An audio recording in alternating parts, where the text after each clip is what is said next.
C'était sans doute le trafic le plus lucratif de toute l'histoire criminelle. Entre 1979 et 1984, la mafia sicilienne introduit pour près de 2 milliards de dollars d'héroïne aux États-Unis. La drogue enrichit les gangsters des deux côtés de l'Atlantique. Mais très vite, elle les mène à la guerre. En Sicile, les chefs rivaux se disputent le contrôle du narcotrafic. La terreur qui en résulte pousse l'un des parrains à enfreindre l'omerta, la loi sacrée du silence.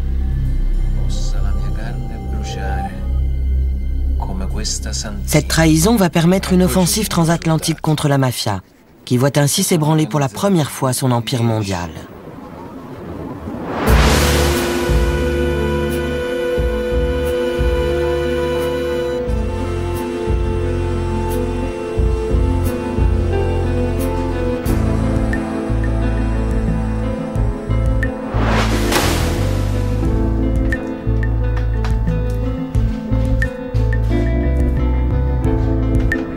À la fin des années 70, l'héroïne afflue aux États-Unis. Elle arrive dissimulée dans des produits alimentaires italiens, avant d'être revendue par des pizzerias appartenant à Cosa Nostra. C'est la Pizza Connection. L'Amérique est en proie à une véritable épidémie de drogue.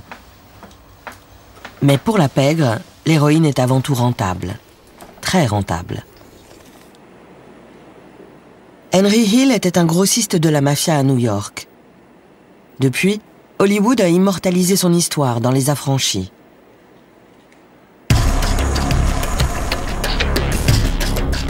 Il récupérait l'héroïne dans les pizzerias siciliennes et la revendait aux dealers de la ville.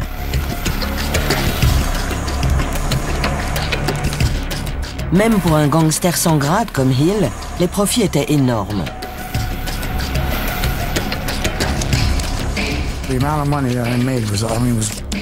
J'empochais des quantités d'argent astronomiques. Un grossiste se fait entre 20 et 30 000 dollars par jour. Sérieusement. Des sacs entiers d'argent, je ne savais même plus où le mettre. On amasse tellement vite que ça change tout. C'est carrément une autre vie.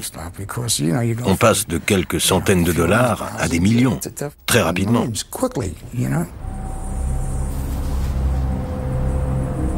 Palerme, capitale de la Sicile. C'est d'ici que vient la drogue.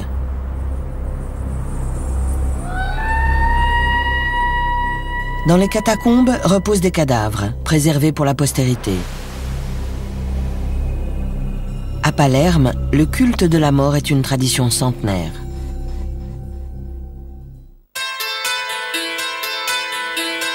Dans les années 1980, la mort plane à nouveau sur l'île. Les mafiosi se livrent une guerre sanglante. L'enjeu, le contrôle du narcotrafic vers l'Amérique. C'est un gang impitoyable du village de Corleone qui a ouvert les hostilités. Cette place forte de la mafia, perchée dans les montagnes du centre de la Sicile, a donné son nom au personnage de Marlon Brando dans le film Le Parrain.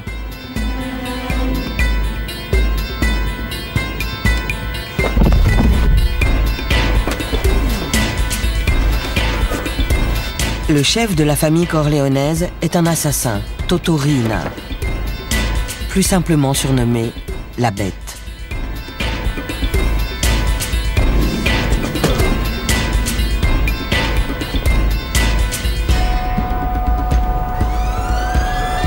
En 1981 et 82, les cadavres de ses victimes surgissent dans les rues de Palerme tous les 3 jours. Mais la loi du silence élève un mur infranchissable entre les tueurs et la justice. Un soir, à Corleone, un rival de Riina est abattu devant le bâtiment où se réunit le conseil municipal. Dino Paternostro s'en souvient encore.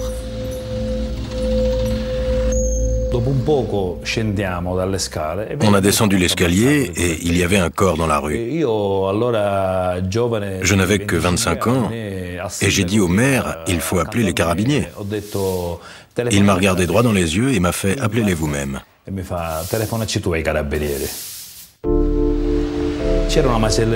Il y avait une boucherie juste en face. J'ai demandé si je pouvais utiliser le téléphone et ils m'ont répondu « Non, le téléphone est hors service ».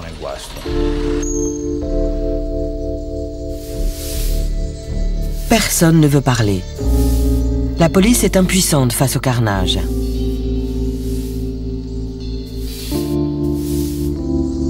Mais plus pour longtemps. À Palerme, 5 magistrats ont formé une unité spéciale de lutte contre la mafia. Le juge Giovanni Falcone en est le moteur.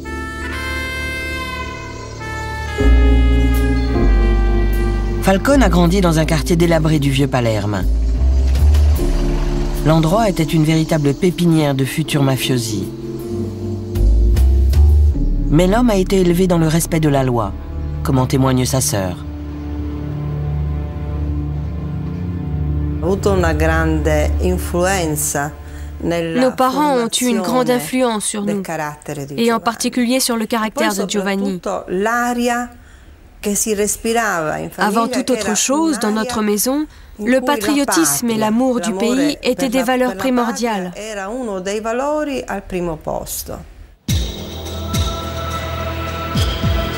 Il combat la Cosa Nostra depuis le palais de justice de Palerme.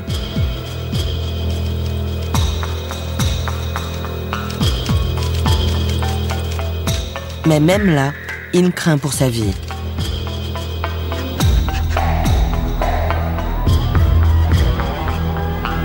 La protection de la police est insuffisante. Des mafiosi notoires arpentent librement les couloirs du palais.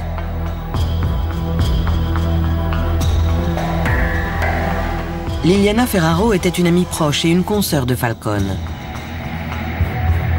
Elle se souvient d'une visite qu'elle lui avait rendue depuis le ministère de la Justice à Rome.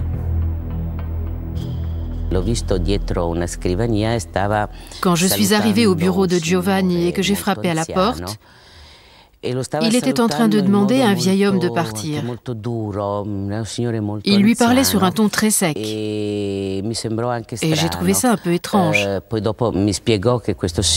tard, il m'a expliqué que l'homme était un collaborateur notoire de la mafia, qui avait réussi à s'introduire dans son bureau.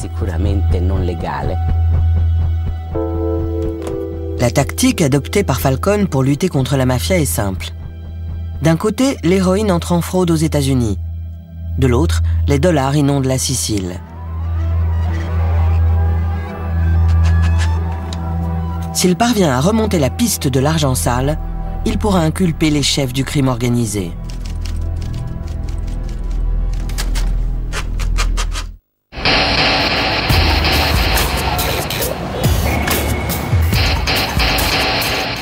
Son enquête l'emmène en Amérique, où les gangs locaux revendent la drogue introduite par les Siciliens.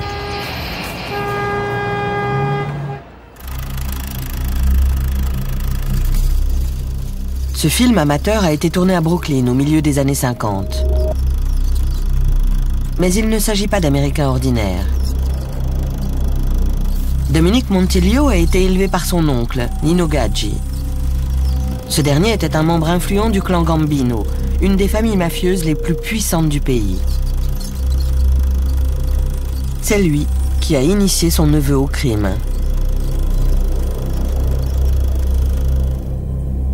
À la fin des années 70, Montiglio a rejoint les Gambino. C'est depuis ce restaurant de Manhattan qu'il gère son trafic de drogue.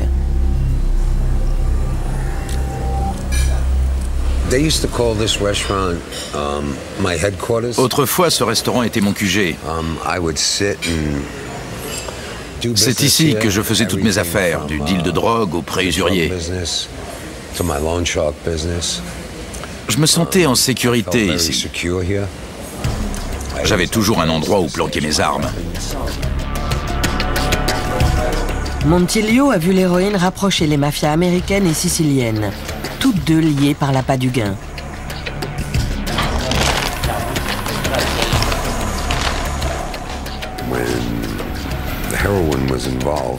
Pour l'héroïne, les Américains et les Siciliens travaillaient main dans la main.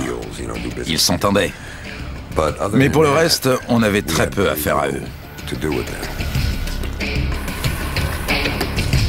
Mais les parrains sont devant un dilemme.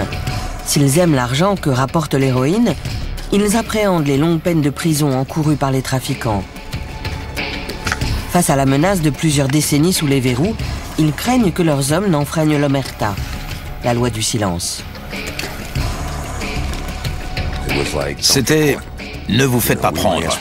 On vous demandera pas d'où vient l'argent, mais ne vous faites pas prendre. Ce qui les gênait, c'était pas le fait de vendre de la drogue, c'était plutôt le danger que ça représentait. Mais il est déjà trop tard. Le danger est là.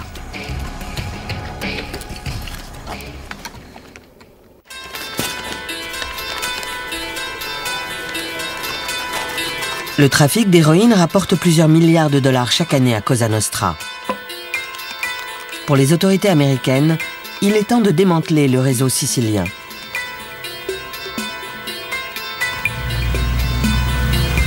La bataille est menée dans la rue par des hommes tels que Frank Panessa.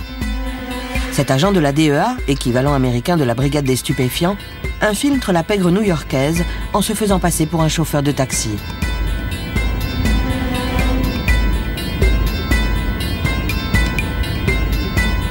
Il a emmené plusieurs gangsters siciliens de New York à Philadelphie. Et lorsque 2 mafiosi de Philadelphie sont arrêtés, il leur propose un marché. Si vous ne voulez pas aller en prison, présentez-moi aux Siciliens. Il doit maintenant convaincre les Italiens qu'il est un parrain de la mafia. Nos 2 informateurs ont choisi un restaurant dans le sud de Philadelphie, un vrai repère de mafieux. On est allé dîner là-bas avec les Siciliens. J'étais assis entre les 2 affranchis de Philadelphie, et quand les plats sont arrivés, ils m'ont servi en premier. En voyant ça, les Siciliens, qui étaient des hommes d'honneur, ont su que je n'étais pas n'importe qui. Il s'agit de 2 frères, Paolo et Giovanni Laporta. Sur ces photos de la DEA, prises à leur insu devant une pizzeria de Philadelphie, on les voit en compagnie de Panessa.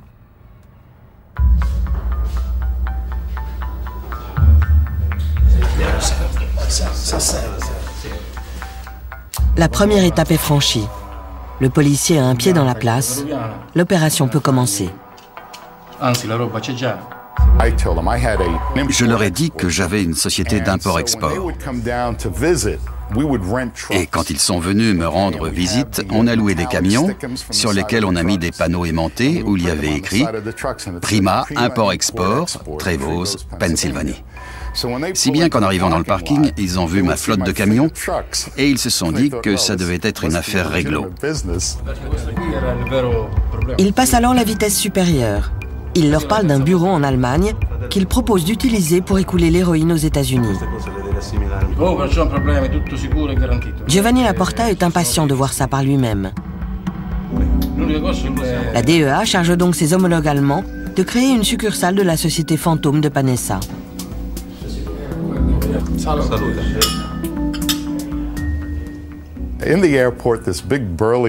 À l'aéroport, un grand costaud, un Allemand, me prend dans ses bras en me disant « Franck, quel plaisir!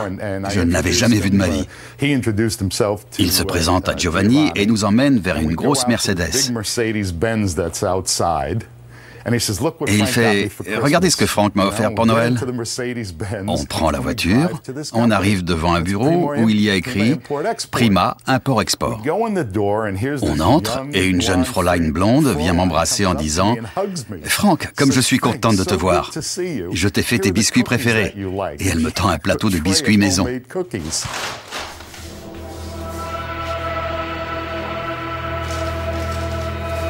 Cette opération risquée s'avère payante.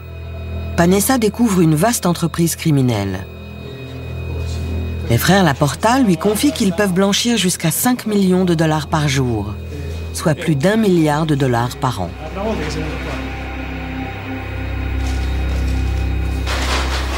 Et il ne s'agit pas que d'héroïne. Il lui révèle qu'il contrôle également 75% de la distribution de cocaïne sur la côte Est. Paolo Laporta est venu de Philadelphie et on s'est vu dans une pizzeria. Sur la table, il y avait 30 kilos de cocaïne. Il m'a dit « Tiens, prends quelques kilos ». J'ai répondu « Je ne fais pas ça, je m'occupe plutôt de l'autre truc, l'héroïne. Je ne touche pas à la coke ». Un gamin de 6 ans, qui devait être le fils de Paolo, se tenait à côté de nous. Et j'ai dit « Scumbari », qui veut dire en argot « ça me gêne », en désignant le gosse et toute la dope sur la table. Il a demandé au gosse « Qu'est-ce que tu vois ?»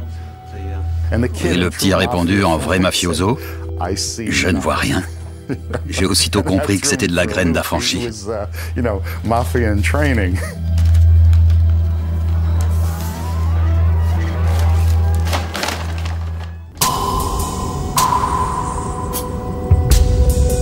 Pendant 9 mois, il surveille discrètement les Laporta, qu'il voit convoyer l'héroïne par ferry depuis la Sicile jusqu'à New York et Philadelphie. Au final, les deux frères purgeront chacun une longue peine de prison. Vu les sommes d'argent impliquées, Panessa n'a aucun doute sur le sort qui l'attend s'il est découvert. La mafia élimine les traîtres et fait disparaître leurs corps.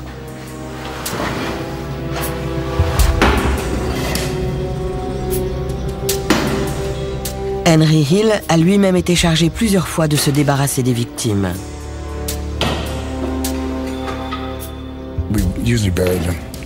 Généralement, on les enterrait.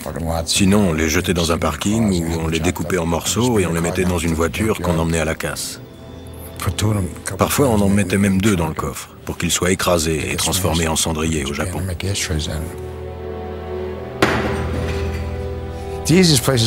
Le meilleur endroit pour enterrer un corps, c'était dans nos propres bars, à la cave.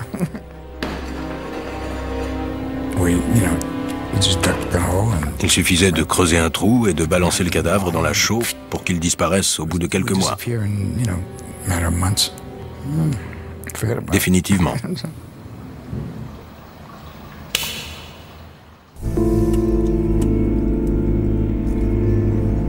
Cette église afro-américaine était autrefois un bar de la mafia, géré par le tueur Roy DiMeo.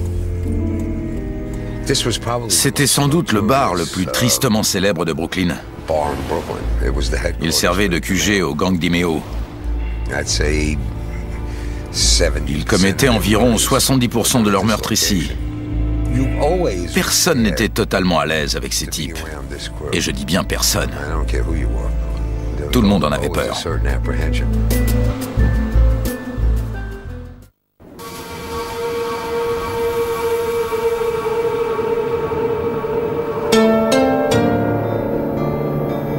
En Sicile, la terreur fait partie de l'ordinaire. Quelque part sur l'île se cache l'homme qui gère le trafic d'héroïne, le parrain de Cosa Nostra, Toto Riina.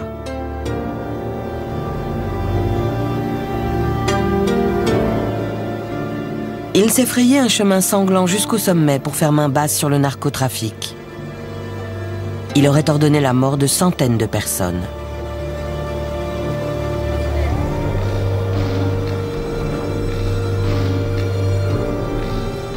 En Sicile, rares sont ceux qui osent lui résister. C'est le cas du procureur de Palerme, le juge Giovanni Falcone. Depuis le palais de justice, Falcone et une poignée de collègues courageux livrent une guerre solitaire et sans merci à la mafia. Pronto? Pronto? Qui Falcone. Mais ils vont recevoir de l'aide.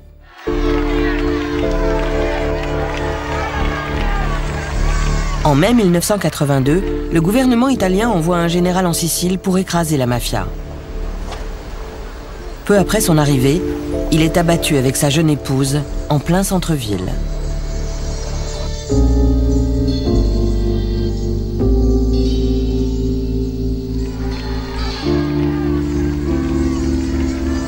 La population est indignée.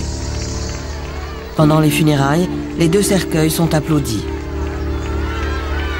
Mais devant l'église, la foule conspue les politiciens présents et leur crache au visage, en les accusant de tolérer Cosa Nostra depuis trop longtemps.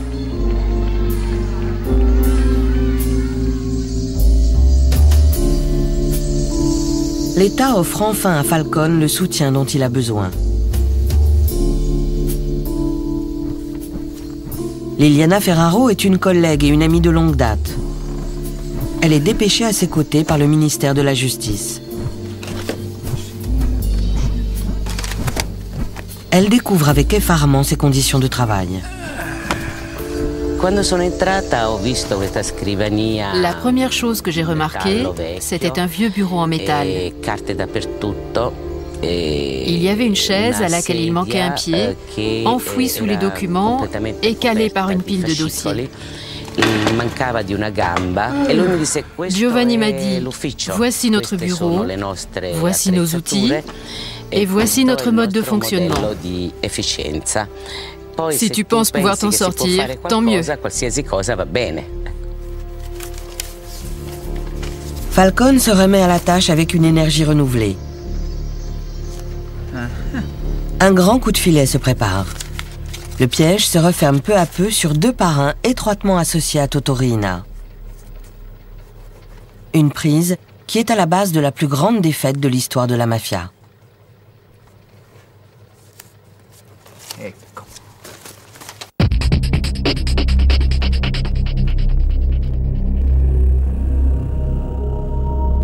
Aux États-Unis, les agents du FBI chargés de démanteler le réseau sicilien de l'héroïne sont sur une piste.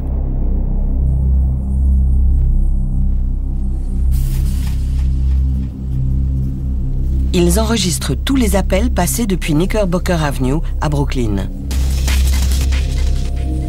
De nombreux mafiosi siciliens habitant le quartier utilisent les téléphones publics pour gérer leurs affaires, sans savoir qu'ils sont surveillés.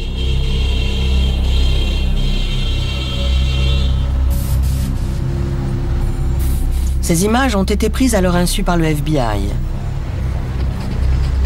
Mais les hommes parlent un dialecte sicilien compréhensible, même pour la plupart des Italiens. Ils emploient également des codes. Chemise, par exemple, signifie héroïne.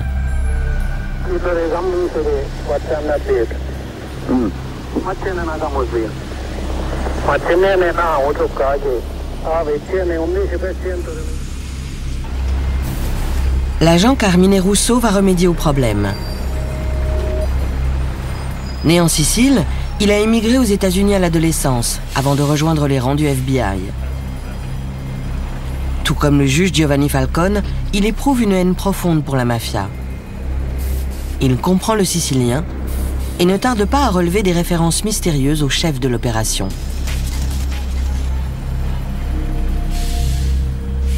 On ne l'appelait jamais par son nom. On l'appelait le berger, l'oncle, le professeur, mais jamais par son nom. Bien sûr, ça a piqué ma curiosité. Les enquêteurs n'ont aucun moyen de l'identifier, jusqu'à ce que les Siciliens commettent une erreur. Une erreur qui va leur coûter très cher. Au téléphone, ils évoquent des articles de journaux italiens sur le meurtre de plusieurs mafiosi en Amérique du Sud.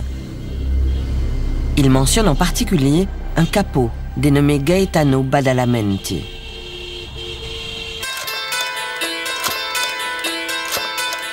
Badalamenti n'est pas n'importe qui, c'est l'ancien parrain de Cosa Nostra. Après avoir perdu la lutte de pouvoir au sein de l'organisation, il a dû fuir au Brésil pour sauver sa vie. De là, il s'est mis à exporter des millions de dollars en héroïne vers les États-Unis. Le plus étonnant, c'est qu'il agit pour le compte de celui-là même qui l'a détrôné, Toto Riina. En Sicile, tout est très clair. Pas question pour Riina de laisser la haine s'interposer entre l'argent et lui.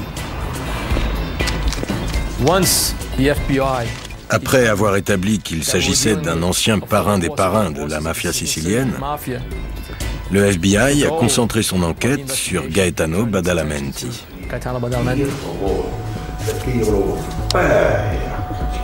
L'opération s'accélère. Le ministère de la Justice américain envoie l'un de ses meilleurs agents, Richard Martin. Il parle couramment italien et combat le crime organisé depuis des années. Je leur ai dit, c'est un peu comme la pêche au requin. Quand on ramène le requin dans le bateau, il faut être sûr qu'on a les moyens de le tuer. Ce que je voulais dire, c'est qu'avant d'arrêter ce type, il fallait avoir de quoi le condamner.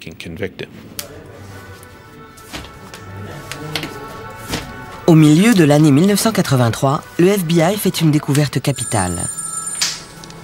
Ses agents soupçonnent un certain Pietro Alfano, propriétaire sicilien d'une pizzeria dans la petite ville d'Oregon, dans l'Illinois, à quelques centaines de kilomètres à l'ouest de Chicago. En creusant un peu, ils font une trouvaille étonnante. Allô? Ehi, fratiggio, sì. Alfano est le neveu de Gaetano Badalamenti. Les deux hommes organisent les transactions d'héroïne au téléphone en langage codé. Mais Alfano oublie constamment les codes.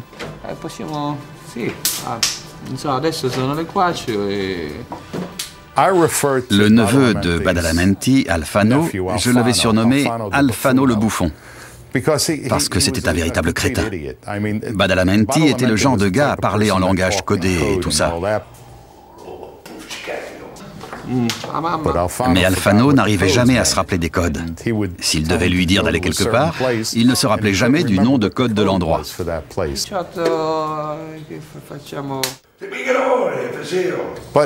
Mais Badalamenti n'avait pas le choix. Il dépendait de lui pour la distribution dans le Midwest. Le vieux parrain est exaspéré. Il convoque son neveu et, dans sa colère, lâche le lieu du rendez-vous. La capitale espagnole, Madrid.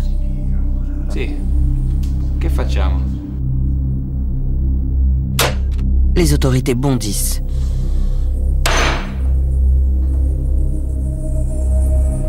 En avril 1984, les deux hommes sont arrêtés par la police espagnole.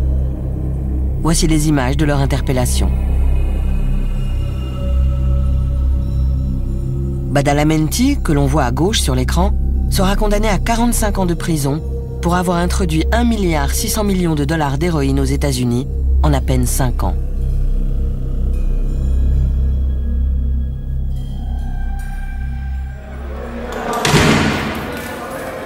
Les enquêteurs ont amputé la mafia de son principal fournisseur d'héroïne. Mais la piste s'arrête là. Badalamenti refuse d'enfreindre la loi du silence. Si tu nous donnes les informations qu'on demande, on doit pouvoir trouver un arrangement.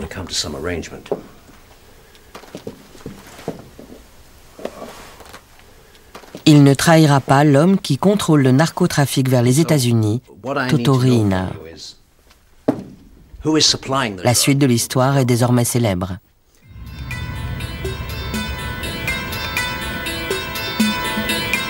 Au Brésil, un autre parrain est arrêté. C'est un ami et un associé de Badalamenti, Tommaso Buscetta. Lui aussi a fui la Sicile pour échapper à Toto Riina. Lorsqu'il a pris le pouvoir au sein de Cosa Nostra, Riina a tué 2 de ses fils. Les Italiens réclament l'extradition de Buscetta, mais ce dernier est déterminé à ne jamais revenir. Il est convaincu que Riina les éliminerait, lui et sa nouvelle famille.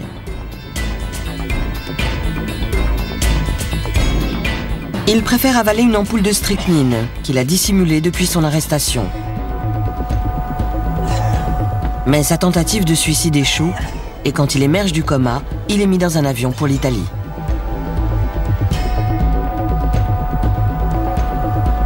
Encore très faible, il descend de l'avion à l'aéroport de Rome, soutenu par 2 hommes et protégé par une couverture par balles.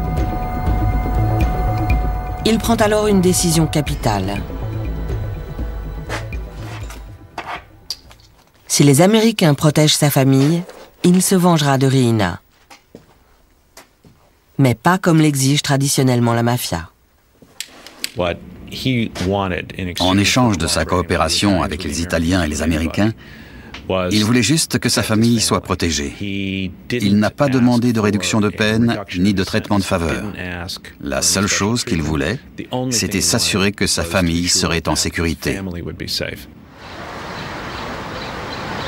À Rome, Buscetta se met à table, révélant les sinistres secrets de la mafia. Il devient ainsi le plus haut cadre de l'organisation à briser la loi sacrée du silence. Il dévoile son univers clandestin au juge Falcone, qui se bat seul contre la mafia depuis des années.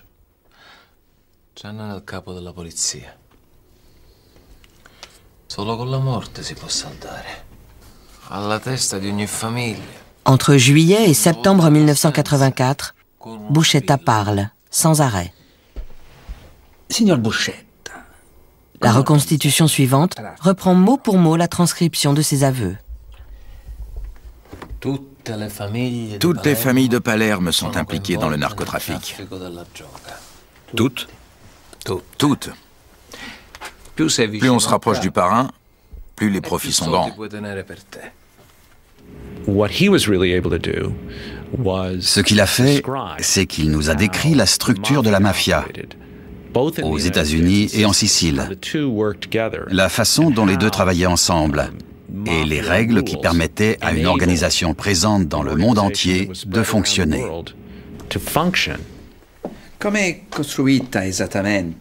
Buscetta explique que ce succès repose sur la discipline quasi militaire imposée par la mafia. À la tête de chaque famille, il y a un capo, élu par les hommes d'honneur.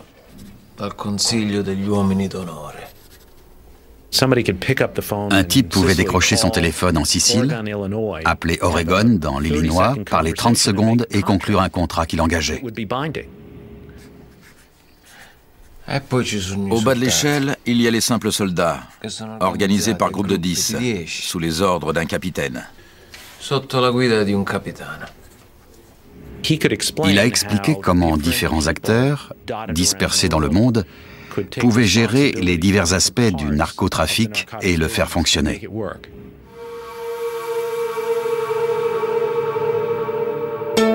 Ça fonctionne parce que tous les mafiosi sont liés par le serment prêté lors de leur cérémonie secrète d'initiation.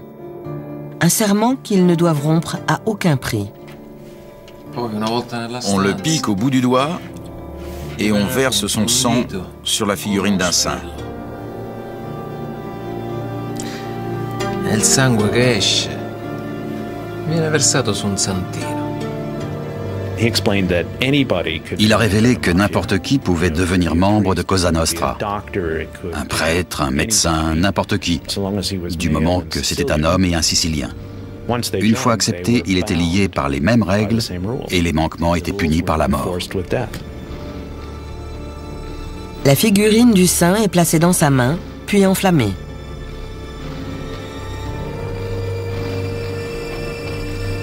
Pendant qu'elle brûle, le novice dit que ma chair brûle comme ce saint si je manque à mon serment.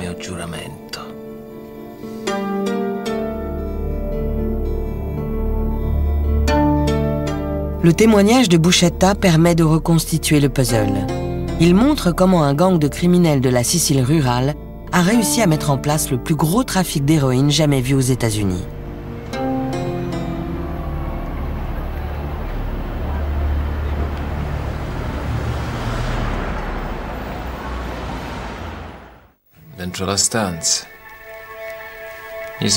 Depuis des années, le juge sicilien Giovanni Falcone essaye de traîner les chefs mafieux devant la justice. Les aveux du repenti Tommaso Buscetta lui en donnent enfin l'occasion. Il fait arrêter près de 400 mafiosi, parrains et soldats confondus.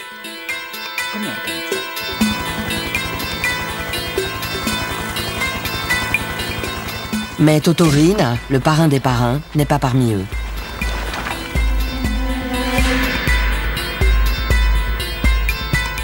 Les Italiens doivent maintenant trouver un endroit où juger tant de gens. Il n'existe aucun bâtiment assez vaste et sûr dans la capitale sicilienne, Palerme. Le ministère de la Justice décide de construire un bunker géant à l'intérieur de la prison centrale.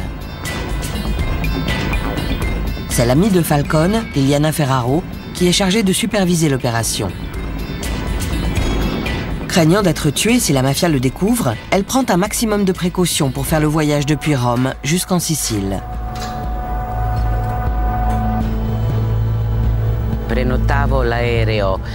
Bien sûr, je réservais toujours les places sous un faux nom. Et puis j'appelais le contremaître de l'entreprise qui construisait le bunker et je lui donnais mon heure d'arrivée. Il venait me chercher à l'aéroport avec une camionnette ou avec une voiture de chantier toujours pleine de poussière.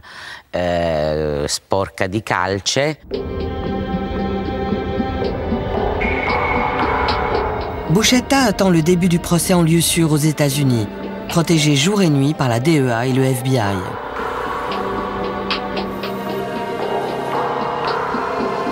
Un jour, son beau-frère vient le voir. Mais il ne s'agit pas d'une visite de courtoisie, comme le racontent ses gardiens. Ils ont offert beaucoup d'argent à Buscetta pour l'empêcher de témoigner, pour qu'il arrête tout. Il l'a refusé. Le type est reparti pour transmettre sa réponse, alors ils l'ont assassiné. Ils ont tué le messager.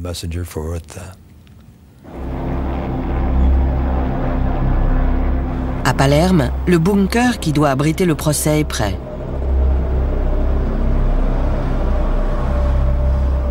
Les murs sont en béton armé, suffisamment solides pour résister à une attaque de missile.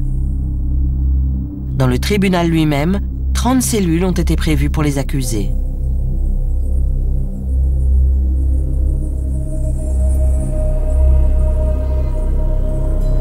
Le procès le plus spectaculaire de toute l'histoire de la mafia, le maxi-procès, est sur le point de commencer. Falcone est le représentant du ministère public et Tommaso Buscetta, le témoin vedette. Quand il a été confirmé que Buscetta témoignerait, on nous a averti qu'il y avait un risque d'attaque aérienne, si bien que des patrouilles surveillaient le ciel au-dessus du bunker 24 heures sur 24.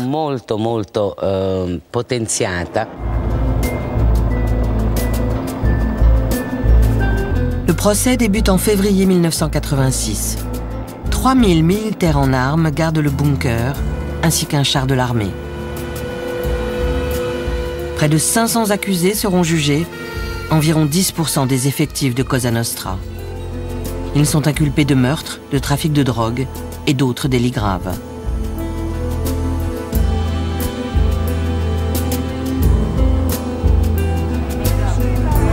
Les accusés perturbent sans cesse la procédure.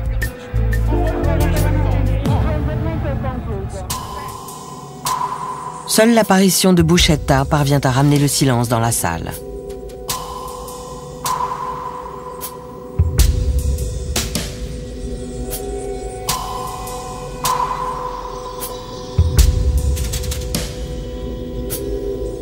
Il reste une semaine à la barre des témoins, protégé par un panneau en verre blindé, pour répéter ce qu'il a déjà dit au juge Falcone. Il croyait vraiment qu'à un moment ou à un autre, les Siciliens le tueraient.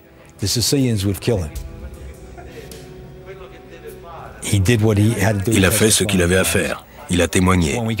Et quand on a repris l'avion pour les États-Unis, alors qu'on était assis dans le 747 sur le pont supérieur, il m'a dit « Tony, j'étais sûr que je ne reviendrai jamais ». Le 16 décembre 1987, le juge prononce son verdict. 344 mafiosi sont reconnus coupables et condamnés à un total de presque 3000 ans de prison. Le procès a duré 22 mois.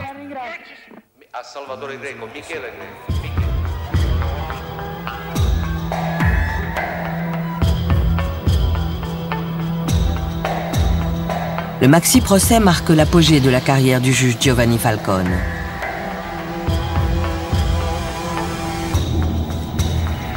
Les autorités italiennes et américaines ont remporté une bataille décisive contre Cosa Nostra.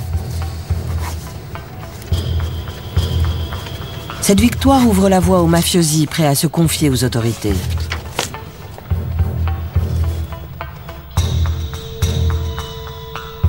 L'omerta, la loi du silence qui a pendant des années régi la discipline impitoyable de Cosa Nostra, est agonisante.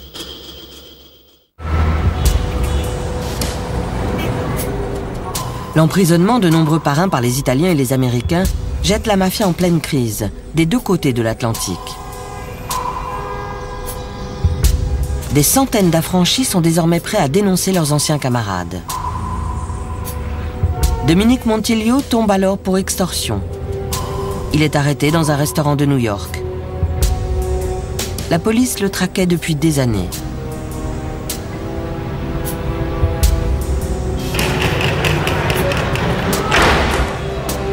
Il est enfermé au Metropolitan Correction Center à New York.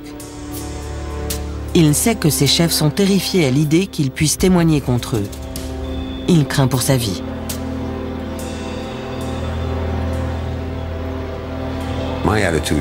Je me disais, pas question de mourir ici et de laisser ma femme et mes 3 enfants se défendre seuls.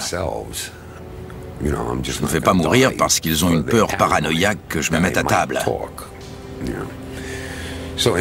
Paradoxalement, je crois que c'est eux qui vous poussent à parler, à cause de leur réaction. Aujourd'hui, si vous vous faites arrêter, ils veulent vous buter.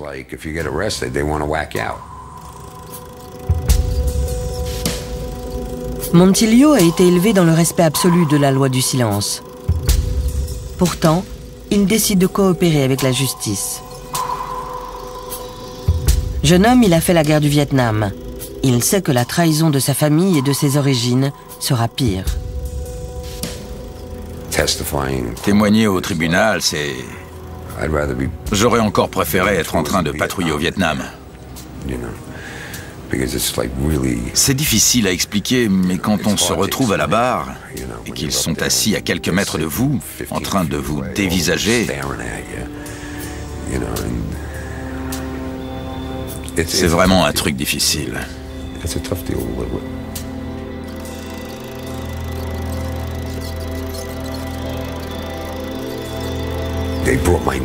Ils ont amené ma grand-mère de 90 ans avec ses béquilles. Des cousins, des oncles, des tantes. Ils amenaient tout le monde pour essayer de me secouer. Et chaque nouvelle journée dans ce tribunal était comme la première. Toujours aussi difficile. Ailleurs, à New York, le filet se resserre sur d'autres gangsters. Henry Hill a de gros ennuis. Le FBI veut l'interroger à propos d'un braquage de 6 millions de dollars dans un aéroport. Le ministère de la Justice s'intéresse au meurtre d'un financier italien. Le bureau du procureur de Brooklyn cherche des informations sur un corps non identifié. Et pour couronner le tout, il risque la perpétuité pour trafic de drogue. Il décide de coopérer. Ils m'ont arrêté en tant que témoin clé et j'ai coopéré. J'avais le choix entre la perpétuité et une balle dans la tête. De toute façon, j'étais mort. Quand ils l'apprennent, les Siciliens tentent de l'attirer dans cette pizzeria de Brooklyn pour le faire éliminer. J'ai encore des frissons quand je vois cet endroit. Ça aurait pu être ma dernière demeure. Je suis nerveux, ça fait un moment que ça m'était pas arrivé. On se tire. Sérieusement, il doit y avoir plein de cousins de tous ces types qui vivent encore dans le quartier. Il y a ici des gangs qui sont là depuis 50 ans. Ça a bien changé, mais il y a toujours quelqu'un avec un œil à la fenêtre. On a vraiment le sentiment d'avoir trahi ses origines, sa famille, soi-même. Au bout de plusieurs années, on commence à vivre avec, mais ça continue à être gênant.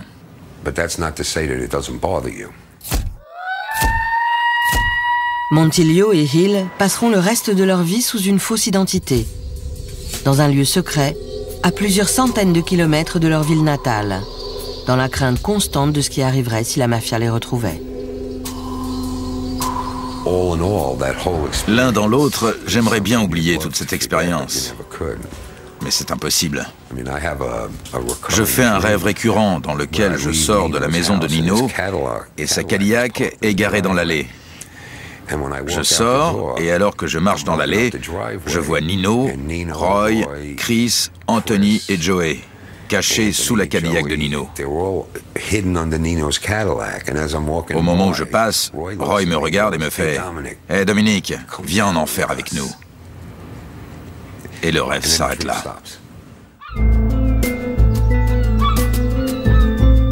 L'empire du trafic d'héroïne, bâti sur plusieurs décennies par la mafia, vient de subir un sérieux revers. Au large de la Sicile, les gardes-côtes italiens fouillent les bateaux de pêche à la recherche de drogue. Ils en trouvent rarement.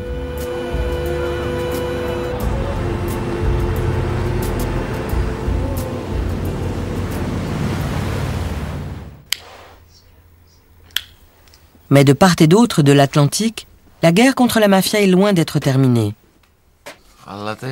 Pendant qu'il était interrogé par Falcone, le repenti Tommaso Buscetta a averti le juge sicilien. Cosa Nostra ne reculera devant rien pour le tuer. N'oubliez jamais ça. Une fois que vous avez un compte avec la mafia, vous ne pouvez le solder qu'à votre mort. Des centaines de mafiosi ont été envoyés en prison lors du maxi-procès. Mais le parrain des parrains, Toto Riina, court toujours. Il continue de contrôler son vaste empire criminel et d'assassiner ses rivaux.